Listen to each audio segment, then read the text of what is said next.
What's going on, guys? I'm with Moose, and today I'm back with another episode of my Red Sox franchise. This time we're taking on the Baltimore Orioles, who are in second in the AL East, at least at the time of recording this video.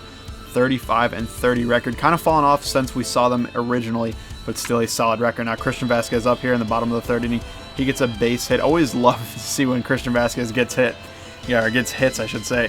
It's not very often, but you gotta love it in real life and in my franchise. He is not the best hitter, but a great defender.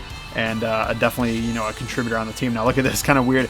Right fielder bobbles the ball. Vasquez kind of hung out to dry between second and third, but he gets back, thankfully. Now Pedroia's up next, 3-1 count, good pitch to swing on. He gets a base hit. Now Vasquez got to hold him at third. He is way too slow to score, especially on a pretty much light ground ball into the outfield. But Xander Bogaerts has a chance to do some damage right here. He hits one to right field. This one's down the line towards the pole, and it is just foul, just missing a grand slam for the slumping Bogaerts, and instead he lines one right to the second baseman for an out that doesn't even score us a run. So that was really unfortunate. Definitely, the biggest turn of events you could have had right there. Now, thankfully, right here, we get very lucky. Second baseman bobbles the ball. Would have been an easy double play with Ortiz running down the line. Instead, they only get one out, and we do get a run in, taking the 1-0 lead. Hanley Ramirez up right here with a 3-1 pitch. Takes a low cutter, so we got bases loaded. Travis Shaw is going to be up, and we can still do a lot more damage here in the third inning. We've gotten a little bit of breaks. We had some, unluckiness as well with the Xander Bogaerts missing, that home run. Pedroia coming around to score here on the single by Travis Shaw, and 2 runs are in on that hit, giving us a 3-0 lead for David Price. That should be definitely enough, as Price is just dominant.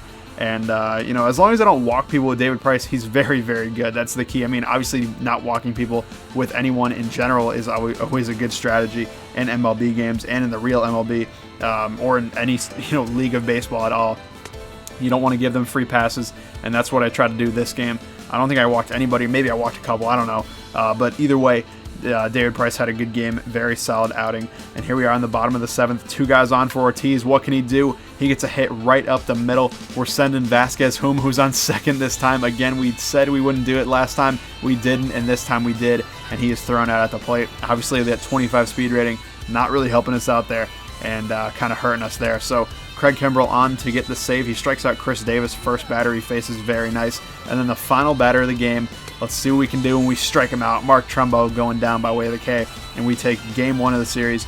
Big time win, especially over a division rival, and especially after a sweep against a pretty bad team in the Minnesota Twins. So that was a very nice win. David Price with 10 strikeouts, and all around a great game. So hopping right into the next one, game number 2 of the series, we got a 38-26 record. Orioles got a 35-31 record, of course. Clay Buchholz on the hill. Now, he's been struggling a lot in real life, but in my franchise, he's actually been one of my more steady pitchers. What a lot of Red Sox fans would hope he would be in, real life right now. A guy that can get you, 6-7 innings every once in a while and pitch, and only give up maybe 3 or 4 runs a game, which isn't great, but it's still good enough to be in the rotation, whereas in real life, he's pretty bad right now. So right here in this inning, he's not like that Clay Buchholz I was telling you about that, pitched 6 or 7 innings. He's given up 3 straight base hits. Now we do get lucky, I believe that's Adam Jones to pop out to the catcher, so that's very nice. Huge out for sure to get, just get any outs on the board, and then we're able to get a strikeout as well on the next batter to finally end that inning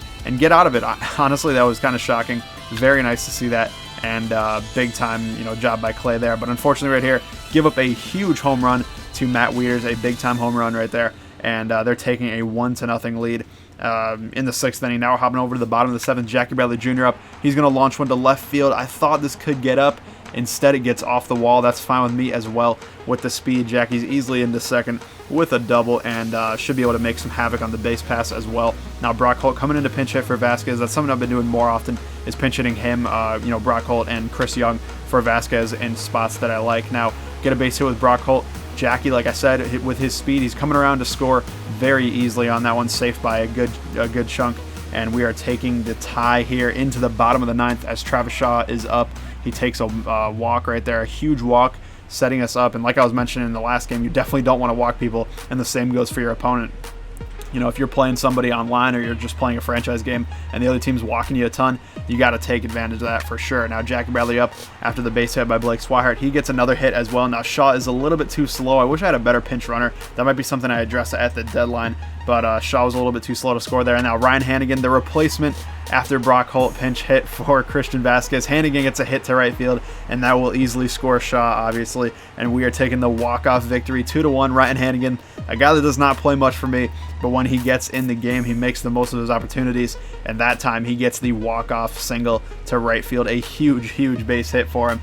And definitely something that it was pretty cool to see. You know, obviously, I've had guys like David Ortiz, Mookie Betts, and Hanley Ramirez and guys like that make huge impacts the entire season. But a guy that, you know, really doesn't play a lot, making a big-time impact, that's pretty huge. Now, final game of the series, looking to sweep the Orioles and take a huge series away from them, and honestly, like, get a lot of ground in the division gained, especially after that terrible Twin series.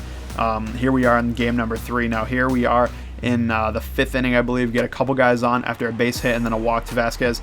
Xander gets a nice little bloop base hit to right field, a big-time hit right there. He needed it. He's been struggling so much, and he still kind of is, but anything that you can get is always helpful. Now Ortiz gets a single to center field. We are sending everybody home. No, we're not. Vasquez again coming around third, and this time we held him up, unlike last game where he got thrown out. He definitely would have here as well, but sadly we could only score 1 run this inning, despite the fact that we had the bases loaded threat as Hanley Ramirez grounds out to third. So no big deal. At least we got 1 run. That is, you know, a huge run in and of itself, especially with Andrew Castro on the hill, who has been a lot better lately. When I first got him on the team after I traded Pablo Sandoval and Ryan Asalias for him, he wasn't that great, but now he's been picking it up a lot. Now, this play was kind of weird. I was on Mookie to start. I tried to switch to Jackie. They wouldn't let me by pressing L2. It just, like, would not let me switch to Jackie. Either way, becomes a ground roll double. I don't know if I would have gotten to it, but hey, no big deal. We walk Chris Davis because I don't want to face him with a right-handed pitcher. So we are facing Manny Machado now. Bases loaded. We get to stop with Pedroia, get the out at second. Could not get it at first, sadly, but at least we got 1 down. They do get a run in on that, though, and tie the game up. Now we're in the bottom of the 7th inning. Xander Bogaerts finally breaking out of that slump with a mammoth home run off the Show 16 sign up there over the, you know, Green Monster seats. A moonshot for sure, and Xander really needed something like that. That was just a gigantic home run, a huge hit for him, and really needed to just see something like that. Now, a couple batters later, with Ortiz on first, and we launch one with Hanley. He does the no-doubter. I wasn't sure if it was gone. It went around the foul pole, though, and it is out of here. So Hanley following up where Xander left off and hitting a home run as well, giving us a nice solid 3-run lead going into the 9th. Craig Kimbrell on again to save it out. He gets the first guy, I believe that was Machado, to strike out. Huge K, obviously, with a great hitter at the plate. Don't want to start off the inning poorly and go up like a double or something like that. Now Trumbo, next batter up, strikes out on a knuckle curve. That pitch is just disgusting. It's so difficult to hit. And then final batter of the game, Matt Waiters, who had a home run earlier in the series. He strikes out on a knuckle curve as well. So we get the victory and the sweep. Huge series for us. Definitely a nice bounce back after that Twin series. So thank you guys for watching. I hope you enjoyed. If you did, please leave a like down below. And let me know who else you think I need to get at the deadline. Thank you guys for watching, and I'll see you later.